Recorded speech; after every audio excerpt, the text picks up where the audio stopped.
ഇന്നത്തെ വീഡിയോ നമ്മൾ കാണിക്കുന്നത് വെച്ചാൽ ഒരു പവർ ബ്രേക്ക് സിസ്റ്റം ഉള്ള ഒരു സൈക്കിളിൻ്റെ ഈ സിസ്റ്റം മാത്രമേ പറ്റുള്ളൂ. ഈ സിസ്റ്റമുള്ള സൈക്കിളിൻ്റെ ബ്രേക്ക് ഫെയിലിയർ ആയിപ്പോയാൽ എങ്ങനെ അത് റീ അഡ്ജസ്റ്റ് ചെയ്യാമെന്നതിനെ പറ്റിയാണ് കാണിക്കുന്നത്. ഇപ്പോൾ നമ്മൾ ഇത് ഫുള്ളി ഇതായിപ്പോയി, നമുക്ക് ഒരു തുള്ളി പോലും ബ്രേക്കില്ല, ഫുൾ അപ്ലൈ ചെയ്തിട്ട് ഞാൻ ബാക്ക് ടയറിൻ്റെ ബ്രേക്കാണത്, അത് നല്ല രീതിയിൽ അത് വീല് കാണുന്നുണ്ട്. പക്ഷേ നമ്മൾ ഇന്ന് റിപ്പയർ ചെയ്യാൻ പോവാണ്, ബ്രേക്ക് അഡ്ജസ്റ്റ് ചെയ്യാനായിട്ട് പോവുകയാണ്. അപ്പോൾ അതെങ്ങനെയാണെന്ന് നമുക്ക് കാണാം. അപ്പോൾ അതിനായിട്ട് നമ്മൾ ഫസ്റ്റ് ചെയ്യേണ്ടതെന്ന് വെച്ചാൽ നമ്മൾ ഈ കാണുന്നൊരു നോബ് കണ്ടോ, ആ ഒരു സ്ക്രൂ വെച്ച് നമുക്കത് ടൈറ്റ് ചെയ്യാൻ പറ്റുന്നതാണ്. ആ ഒരു സാധനം സ്ക്രൂ വെച്ച് ടൈറ്റ് ചെയ്യാൻ ലൂസ് ചെയ്യാൻ പറ്റും. ആ ഒരു സാധനം നമ്മൾ ഫസ്റ്റ് ലൂസ് ചെയ്യണം. അപ്പോൾ അതിന് വേണ്ടിയിട്ട് എടുത്തിരിക്കുന്നത് പറയുമ്പോൾ 10-ൻ്റെ സ്പാൻഡറാണ്. അപ്പോൾ നമ്മൾ ആദ്യം അത് ലൂസ് ചെയ്ത് കൊടുക്കണം.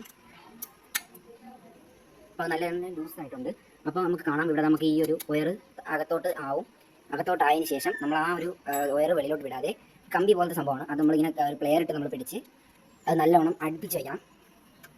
അത് കഴിയുന്നത്ര നമുക്ക് മാക്സിമം അടുപ്പിക്കാൻ പറ്റും. എന്നിട്ട് നമ്മൾ നോക്കണം, ടെസ്റ്റ് ചെയ്ത് നോക്കണം വീല് കറങ്ങുന്നുണ്ടോ, ഉണ്ടെങ്കിൽ അത്രയും ഇറുക്കി അടുപ്പിക്കുക, അല്ലെങ്കിൽ വീല് കറങ്ങുന്ന അഡ്ജസ്റ്റ് ചെയ്ത് അടുപ്പിക്കുക. എന്നിട്ട് അത് നല്ല രീതിയിൽ ടൈറ്റ് ചെയ്ത് കൊടുക്കുക. അപ്പോൾ നിങ്ങൾ കാണാം അത് ഇവിടെ നല്ല രീതിയിൽ ഇവിടെ ടൈറ്റ് ആക്കി വെച്ചിട്ടുണ്ട്. ഈ ഒരു സ്ക്രൂ ബേസ് നല്ല രീതിയിൽ ടൈറ്റ് ആക്കി വെച്ചിട്ടുണ്ട്.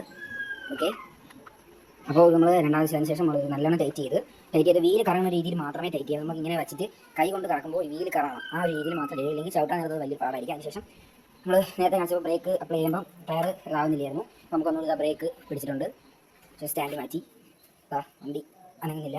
ഞാൻ വണ്ടിയിട്ടും വണ്ടി അനങ്ങുന്ന ബ്രേക്ക് കറക്റ്റ് അത് ഫിക്സ് ആയിട്ടുണ്ട്. അപ്പോൾ ഇത്രയേ ഉള്ളൂ. അടുത്ത വീഡിയോ കാണാൻ ബൈ.